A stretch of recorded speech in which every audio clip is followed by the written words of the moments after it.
Warning, this video contains rumors, speculation, strong opinions,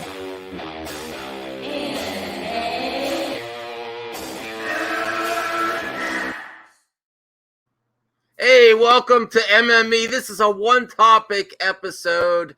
Movie Madness still will continue, but we're Weekend Warriors. And I really want to start, I know I always talk about the mailbag, but yes, MME mailbag, make it real simple. MME mailbag, title your comment like that, and you could do a comment, a question, topic for video. This video is, I'm going to give a shout out to a Twitter user, Jerome Bennett, who basically made me aware of something of popcorn pundits, popcorn movie pundits that like to attack one actor for a similar situation. Is this at all similar? Accountability over entertainment. Some may say, and I know not all my viewers are going to like this topic, some may say, oh, they're being prima donnas. I don't believe so. If it keeps coming up, who are you to say that their opinion of the situation is invalid? What happened to Finn? In The Force Awakens, he was a more prominent character. He had a very interesting storyline, something we haven't seen before. And look at him holding that lightsaber. He was used in marketing. He has been he's calling out Disney. He's calling out the creators, except for J.J. Abrams, which is interesting. So what does that mean for the rest? Are they actually woke, or is it marketing? This is even when my criticism with The Last Jedi back in the day, it's not that they went woke. It's that they did it. They advertised it and they failed horribly. I think the Force Awakens was great. Finn was one of my favorite characters in The Force Awakens, and I would have loved to see how they can handle him turning away from a stormtrooper and something with his family, or maybe him becoming Force sensitive. Maybe that would be the surprise in the trilogy, is that you would think that it was going Rey's way, the trilogy, and then Finn became a major character. More so. But no, he was kind of sidelined. He recognizes it himself.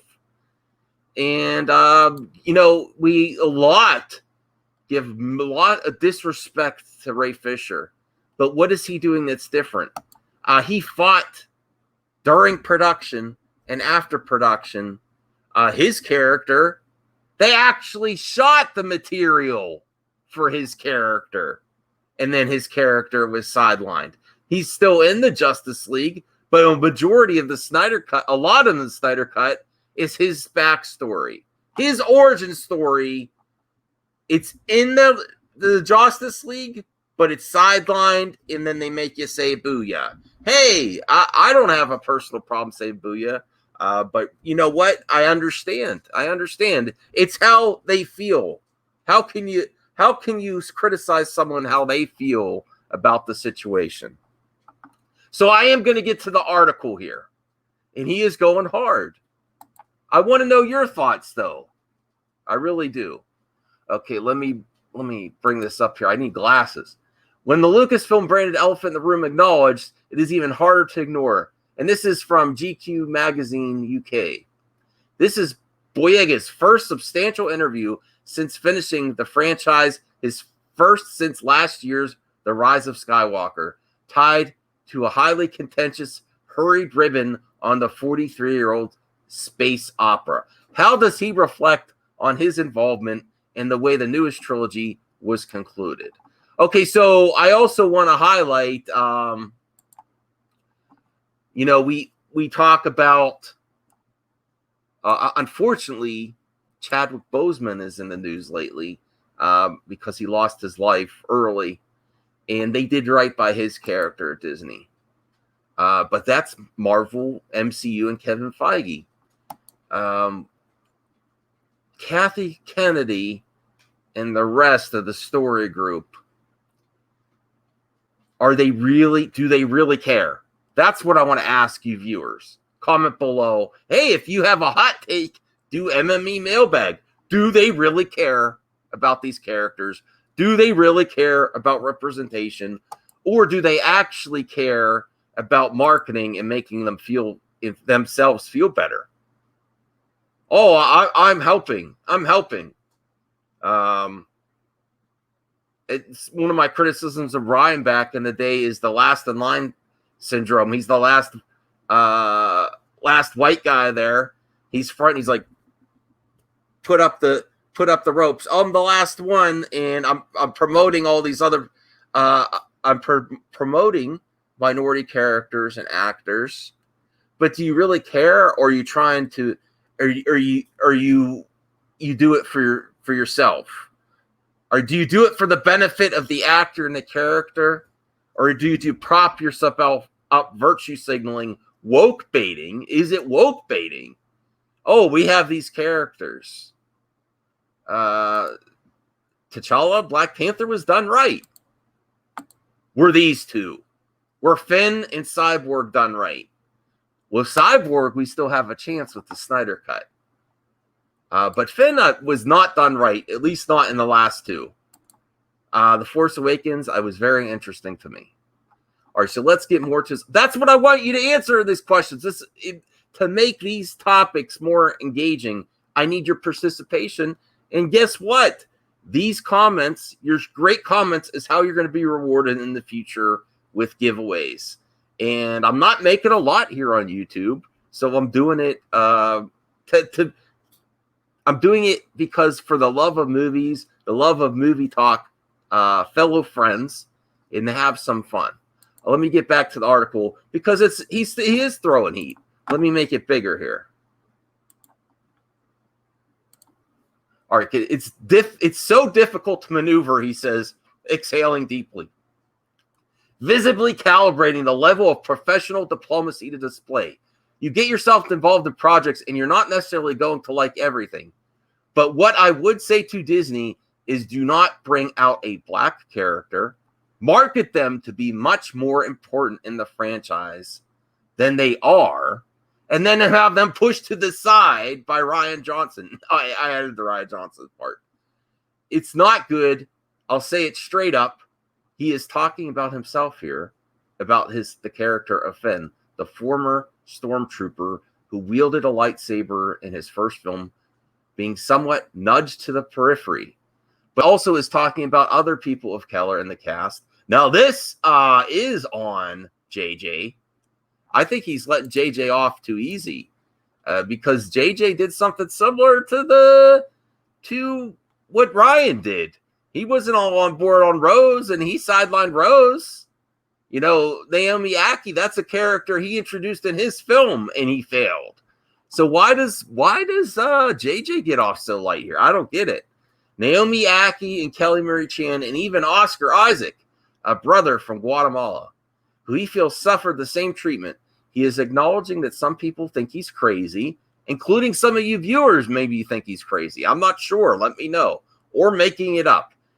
But the reordered character hierarchy of The Last Jedi was particularly hard to take. Like when you guys knew what to do with Daisy Ridley, you knew what to do with Adam Driver, he says. You knew what to do with these other people, but when it came to Kelly Marie Tran, when it came to John Boyega, F all. So what do you want me to say? That I enjoyed being part of his great experience? Nah. I'll take that deal with when it's a great experience. They gave me they gave all the nuance to Adam Driver, all the nuance to Daisy Ridley. Let's be honest. Daisy knows this, Adam knows this, everyone knows it. I'm not exposing anything. All right. Let's think about the OG characters. Let's move this away. Tell me if you agree with Boyega. I tend to agree that his character was sidelined a bit.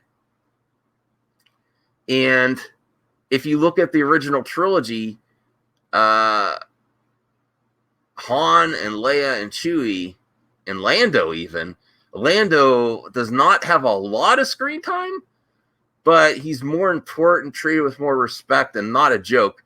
I think somewhere else in the article, he also mentioned that character traits that they usually have is like running, screaming, sweating, and that's like disrespectful. This is a hot button topic. I want to know your thoughts, and consider all these characters. T'Challa, Black Panther, how they did it right, how they did the characters right, and Finn and Cyborg as they are now, not Cyborg in the Snyder Cut, Cyborg as he is in Justice League. Do you actually see an issue, or do you tend to agree with some other online personalities, which is very weird that they go after Fisher, but defend Boyega when they're doing a similar thing about the characters? Fisher's taken to the next level, and he started this gangster shit. Okay, he started this gangster shit, calling out these lame character arcs for actors, minorities, not given the same level of respect as the other characters. And George Lucas did it back in the day, and he was criticized for that movie, the original trilogy 2. So take that for what it's worth. I think the characters were treated much better then. They actually listen. You only have the sequel trilogy. Listen to this. This is a revelation. I just on this video. You only have the sequel trilogy because you treated the other characters with respect in the OG trilogy, Han and Leia. Okay. Are you gonna follow Finn's children? Pose? I don't think so. I don't think down the line they're gonna have another, 10, 11, 12 and follow their descendants. No one's gonna care. No one's gonna care. No one. There's no moments like that with like Han and Leia saying "I love you" and "I know." It might be weird of you to think that Han's he is a main character, but he's secondary to Luke. That's my thoughts. Let me know in the comment section below and leave your MME mailbag questions. I've got to show them somewhere, and you're going to start to get rewarded for your participation. See ya.